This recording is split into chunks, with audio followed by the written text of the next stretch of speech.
anapoelezea kama mahali pa kwanza palikuwa ni Eden, mahali pa ustawi, si ndio? Baadaye pakaja uharibifu. Alright? Tunapatana paka. Si ndio? Nikitaka kutoka kwamba pameanza kuwa na ustawi tena, maana panarejea sifa zile zile za awali kama za Eden, si ndio? Yes. Okay. Anapoelezea restoration kwenye sura 3, anaeleza mazingira ambayo yanafanana exactly na Eden. Okay, kwa mfano twende ule mstari wa 18, 3:18 anasema hivi: tena itakuwa siku ile ya kwamba milima itadondosha divai tamu na vilima vitatiririka maziwa na vijito vyote vya Yuda vitatoa maji tele, na chemichemi itatokea katika nyumba ya nani? Nyumba ya Bwana, na kulinyeshwa bonde la Shitimu. Manabii wanapatana katika kile ambacho kikisoma unaona tu ni miche inatiririka, wanaona uhalisia wa kile ambacho Bwana anasema actually kinakuja ku be fulfilled, kinatimizwa. Ya kwamba iko chemichemi inatoka, na chemichemi inarejesha sifa za Edeni ya kwanza. Maana hapa anaelezea Edeni ambayo tayari imeshalipiwa, lakini baadaye anasema mto ule unapokuja unafanya unakuwa na divide na nini, kwa maana yake ana employ Edenic characteristics kuelezea urejesho ambao Mungu atafanya baada ya dhambi, ambao sasa by summary urejesho ambao anasema ni mto, ni chemichemi. Yeye amekuja kutupa tafsiri nyepesi sana, sura ya 2 mstari 28, ambapo anasema hadi itakuwa baada hayo ya kwamba nitamimina roho yangu juu ya wote wenye mwili. Kwa maana yake Roho Mtakatifu ndio Eden, ndio mto ambao una proceed from Eden. Uliproceed kutoka kwenye Eden ya Mungu ambao ni mbingu, na wakati una proceed kutoka kwenye Eden ya Mungu ambaye ni mwamini. Ya kwamba upo mto ambao una flow kutoka kwenye nyumba ya Mungu, na huo mto ni Roho. Unapoenda katika New Testament, Bwana Yesu mwenyewe ambaye ametuamuru tuwafundishe yale ambayo yote ameagiza, anasema kwamba yeye anayeniamini mimi, kama maandiko yasemavyo, anasema kama maandiko yasemavyo, amejumuisha maandiko mengi, kama maandiko yasemavyo, hayo yote ambayo nimekusomea, anasema ndani yake itabubujika mito ya maji yaliyo hai. Wapi umesoma maji yaliyo hai? Ezekiel, Zekaria. Kwa maana yake Bwana Yesu anakuja kupita, anasema hapo haya yote ambayo tumeyasoma kwa habari ya mto kutokea kwa nyumba ya Mungu, anaelezea kwamba ni uhalisia ambao nao upo ndani ya muamini. Kwa kile ambacho tunakiona kama mtembeo wa Roho, ambacho kinaelezewa na Bwana Yesu kama mito maji yaliyo hai, ndio hiki kitu ambacho tumekisoma hapa. Kwa maana yake hiyo nyumba ya Mungu atakifikiria mahali pengine ni kwamba Roho Mtakatifu anatutumia sisi. Yaani sisi ndio tunakuwa ndani yetu inatoka mito ambayo inawafurahisha watu wengine. Mito ambayo inawapa wengine uzima, inawaponya watu wengine. Unamwona Mtume Paulo anaelezea habari ya karama za Roho. Moja eneo ambalo analitazama hizo karama ni huo mto unaoponya, unaoendelea kutoka katika lango la mashariki, kutoka katika nyumba ya Mungu. Bustani imepandwa upande wa mashariki. Nyumba mahali ambako Mungu anatokea upande wa mashariki. Why? Kwa sababu mashariki palikuwa ni mahali ambako jua linaangaza, na watu ulimwenguni walikuwa na consider mwanga wa jua kama ishara ya uzima au ishara ya matumaini. Ndio maana nakwambia Musa wakati anaandika pale, alikuwa anaandika yale mambo yote ya kitabu cha Mwanzo, alikuwa yaandika ajitegemee, baada yake anaandika akihusianisha nao mpango wa Mungu wa wokovu, ya kwamba at the end of the day Adam atarefuse kula mto uzima, lakini Bwana atamwangazia kama jua la haki ambalo linaponya katika bawa zake, ambalo linachomoza kutokea mashariki. Na Ezekiel also anasema yes, huyo Bwana ambaye ni kama jua la kuponya katika bawa zake, kitabu cha Malaki sura 4, ndio huyo Bwana ambaye ni mto. Huo mto unaponya, huo mto unatoa maisha, huo mto unaleta uhai. Haleluya. So manake tunapoelezea mtembeo au utendaji wa mambo ya Roho, manake tunaangalia haya ambayo yalikuwa ni unabii, na tulishaweka basics hapo mwanzoni kipindi cha kwanza wakati tunafundisha ya kwamba Kristo alikuja kuyatimiza haya. hakuja kuyatangua haya, isipokuwa alikuja kuyafanya awe na maana. Bwana asifiwe sana. So manake utendaji wa Roho si kitu ambacho kimeanza Agano Jipya. Utaona manabii wanatembea katika utendaji wa Roho kwa utakatifu Agano la Kale, lakini katika Agano Jipya ni kitu ambacho kinatakiwa ku increase. Kwa nini? Ziara zilizokuwa 1000 mtu ukawa hapa, baadaye ukaendelea kukua. Kwa manake utendaji wa mambo ya Roho una sifa kutanuka na kuongezeka. Kwa sababu tukisema mara kwa mara kwamba yako mambo mengi ambayo tumeona yameandikwa kwenye Biblia, lakini bado kuna miujiza ambayo bado haijabidi documented ambayo inaweza kufanyika. Kwa nini? Kwa sababu the move of the Spirit. Okay, watu wengine wanafikiria kwamba mtembeo wa Roho unaanza kupotea. No, unaweza kupotea. No, unasema umepotea. No. Badala yake kulingana na kile ambacho Yoeli, kile ambacho Ezekiel alikiona, akasema ni mto usiovukika. Unaweza kuonekana okay, ni maji matulivu. Unajua kuna ile mito ambayo wakati fulani inaonekana kama vile ni mtulivu, lakini kina chake ni cha chini sana. Na mwimbaji mmoja akasema, wewe Bwana ni kama maji yenye kilindi kirefu huwa yapigi kelele. Watu need to understand ni kwamba mtembeo wa Roho hauwezi kupotea. Yaani katokea sote sisi tumesema hatutaki mtembeo wa Roho, Bwana nao watu wengine na wainua. Kwa nini? Kwa sababu ni mwaminifu katika kile ambacho mwenyewe alikisema, ya kwamba mtu una assignment ya kufanya. How together. So manake Bwana ametufanya kwa ideni yake, na kutokea kwetu iko mito ambayo inatiririka. Swali ni kwamba unatiririsha mto ina nini? Tunaposema karama za Roho, wakati Mtume Paulo amesaidia kutupa misamiati. Sasa mwingine akisikia karama za Roho ni azifu Mtume Paulo ameinnovate fundisho jipya kwenye scriptures. Kumbe kile ambacho Mtume Paulo anakiita karama za Roho, unakuta ni Old Testament kinaitwa kama mito, kama jua, kama mwangaza. Bwana asifiwe sana. Amen. Hallelujah. So manake kwa wakati wetu tunaruhusu halisia kile ambacho manabii walikisema kiwe ni visible, kiwe tangible na watu wengine. Roho Mtakatifu, maana katika the same book ambayo tumeisoma ya kwamba itatokea chemichemi katika nyumba ya Bwana, juu yake anasema Roho wa Mungu anamwagwa. Na hakika amemwagwa. Kwa maana ukiangalia mambo ambayo Yoeli anayasema ataambatana na Roho, hayo mambo ndio tulijifunza jana kwamba ndio viashiria vya utendaji wa karama zingine za Roho. Maana Yoeli alikaa specific katika maeneo makubwa mawili. Alidescribe karama za semi na karama za ufunuo.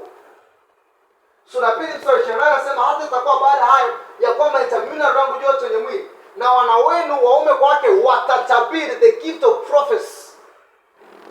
Wazee wenu wataota ndoto, kuota ndoto nana ku receive revelation. So manake watu watakuwa na supernatural utterance, watakuwa na misemo ya kiungu, lakini also watakuwa wanaweza ku receive supernatural vision, supernatural knowledge. So manake hatuwezi kusema kwamba this is the move of the Spirit mpaka tumeona supernatural things zina flow. Kwa manake mtembeo wa Roho sio dormant, kitu ambacho hakiishi. No. Ni kitu ambacho kipo visible and tangible. Something ambacho tunaweza tukinotice keep on my people. Tafsiri kwamba unaweza kuingia kwenye kusanyiko ukajua hapa hakuna mtembeo wa Roho. Mnatumiaga neno nasema hapana uwepo wa Mungu. Sio ndo tunaanza shuka Roho. Ashuka kutokea wapi tena? Yes? From where? So manake sisi ni carriers of that move of God. So manake kama ambavyo Adam aliweka kwenye Eden ya Mungu audumu mahali patakatifu. Nini ambacho Adam anahudumu kama kwani mbele za Mungu? Then kwa mataifa ana minister the glory of God, the very presence of God. So manake tumepartner na Mungu katika swala zima la injili. Tunaushirika naye, tunahubia. So manake haya ambayo yamesemwa hapa, hayakuwepo kwa neno kali, yalikuwapo.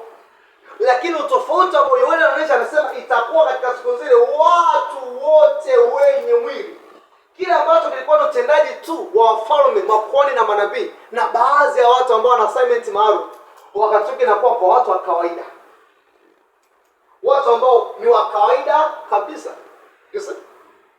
So manake utendaji wa roho hautaki watu ambao ni extraordinary. No. Ndio maana maandiko haja kuna watu wanasema kwamba mambo ya roho yalikauka kipindi cha mitume, yaliishia kule. Lakini maandiko yanaonyesha kulikuwa na wanafunzi wa kawaida. Ukisoma mfano sura ya 6, tunakuta madikon kina Stefano, sio mitume.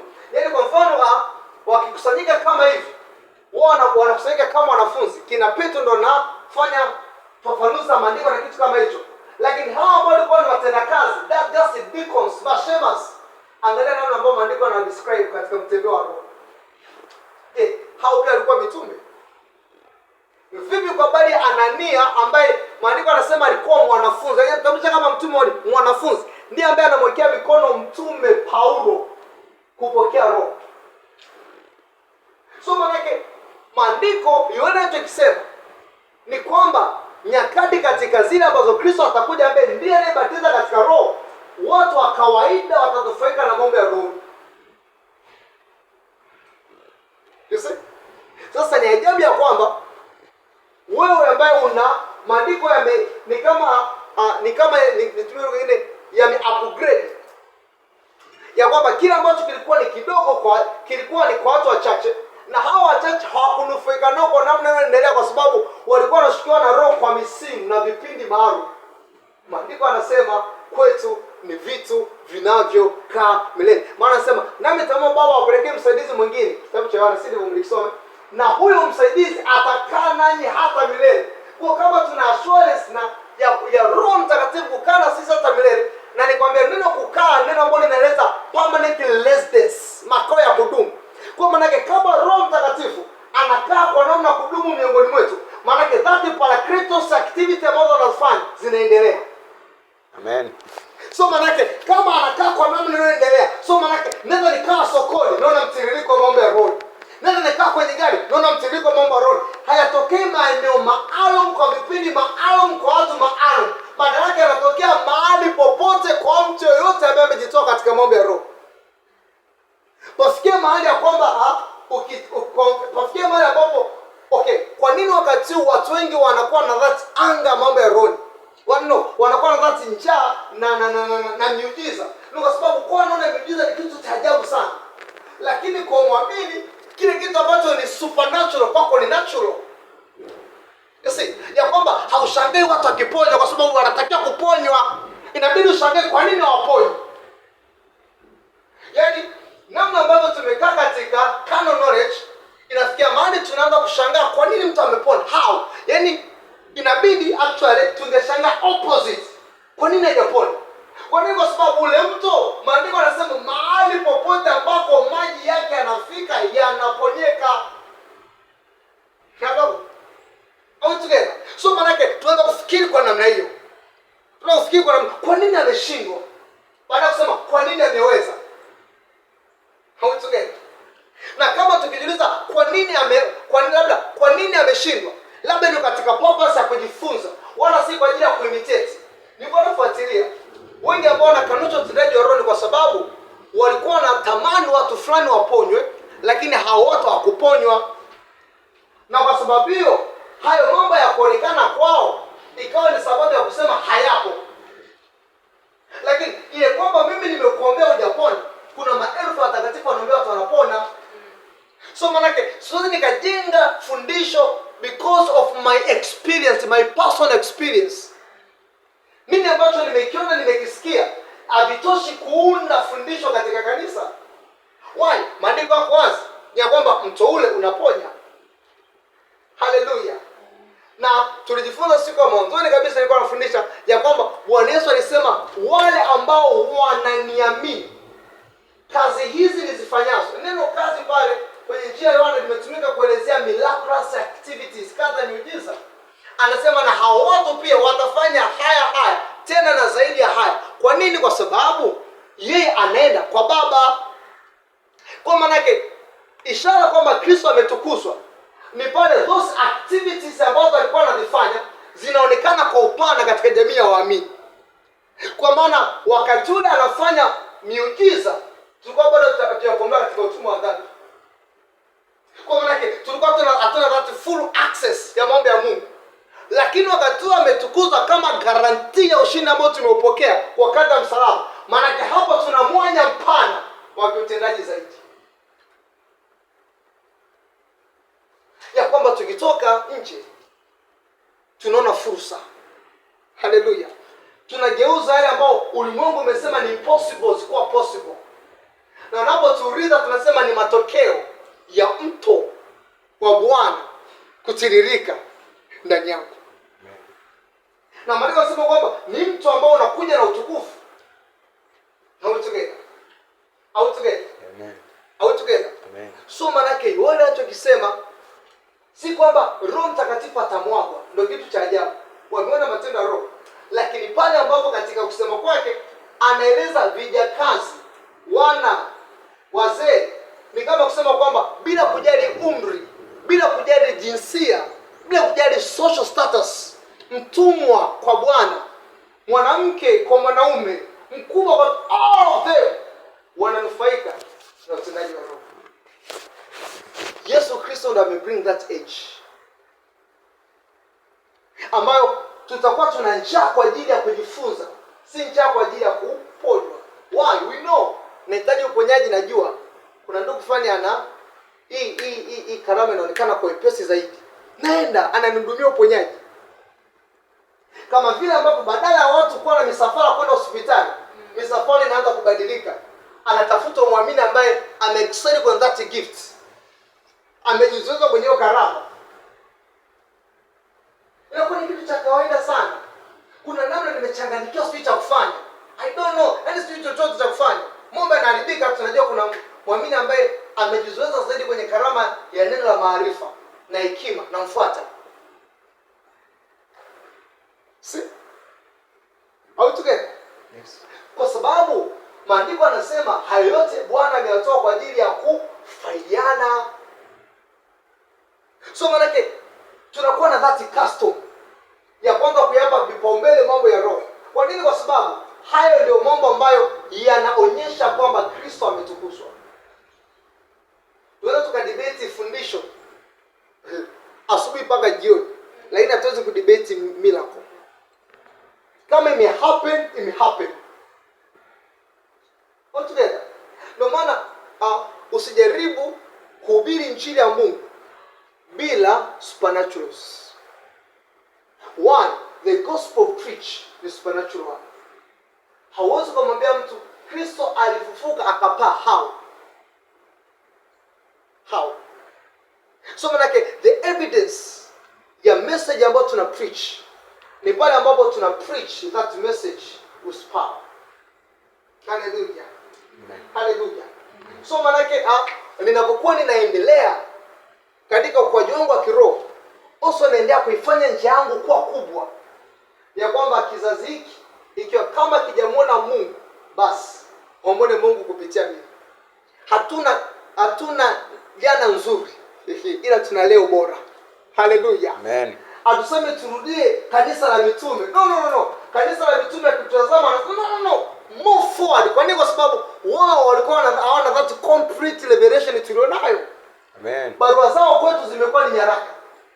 Zimekuwa ni maandiko matakatifu. Kwa maana yake wakati tu tuna that complete revelation ambayo mkini hata mtume Paulo kwa nayo.